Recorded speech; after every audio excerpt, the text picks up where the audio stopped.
কক্সবাজারের আশ্রিত 33টি রোহিঙ্গা শিবির টেকনাফ এবং উখিয়া মিলে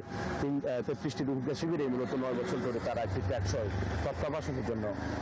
আবেদন করে আসছেন, সমাবেশ করে আসছেন। বিশেষ করে 25 আগস্ট যে এই গণহত্যা দিবসকে কেন্দ্র করে মূলত রোহিঙ্গা শিবিরগুলোতে বিশেষ বিশেষ কর্মসূচি হাতে নেই রোহিঙ্গারা, এবং সেখানে তারা জনসভা করে এবং টেকসই একটি প্রত্যাবাসনের দাবি তুলে থাকেন।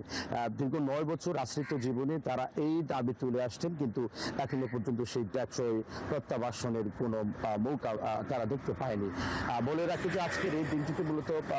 একেবারে ঢলে ঢলে রোহিঙ্গা অনুপ্রবেশ করে মিয়ানমার কক্সবাজারের উখিয়া টেকনাফের বেশ কয়েকটি সীমান্ত দিয়ে, এবং এই যে গণহত্যা দিবস এই 2017 সালের 25 আগস্টের কয়েক মাস ধরে কক্সবাজারে ঢলে ঢলে আসা রোহিঙ্গা এবং তাদের অনেক আত্মীয় স্বজন যে স্বজনরা মারা গিয়েছে গণহত্যায় সে দেশে, এবং এর প্রতিবাদে এবং একে স্মরণ করে মূলত তারা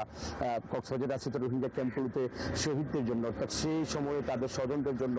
নিহত স্বজনদের জন্য দোয়া করে, মোনাজাত করে এবং তাদের আত্মার মাগফিরাত করেন। আজকে আমরা জানি যে কক্সবাজারের উখিয়ার 4 নম্বর রোহিঙ্গা ক্যাম্পের যে ফুটবল মাঠ রয়েছে সেখানে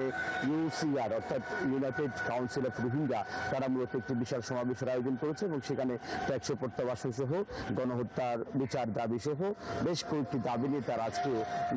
সভা করবেন, এবং সেই সভাটি আজকে সকাল 9টা থেকে শুরু হয়ে দুপুর 12টা পর্যন্ত যাবে, এবং 33টি রোহিঙ্গা ক্যাম্পের বেশ কিছু জায়গা এবং মসজিদ মাদ্রাসায়ও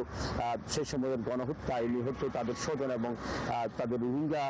জনগোষ্ঠী যারা নিহত হয়েছেন তাদের জন্য দোয়া কামনা করা হবে বলে আমরা জানতে পেরেছি। দিনব্যাপী নানান কর্মসূচি রয়েছে তাদের, আরও আমরা সেখান থেকে আরো বিস্তারিত আপনার মাধ্যমে জানানোর চেষ্টা করব। চৈতি,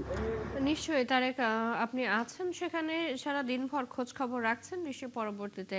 আবার আপনার সাথে আমরা যুক্ত হব।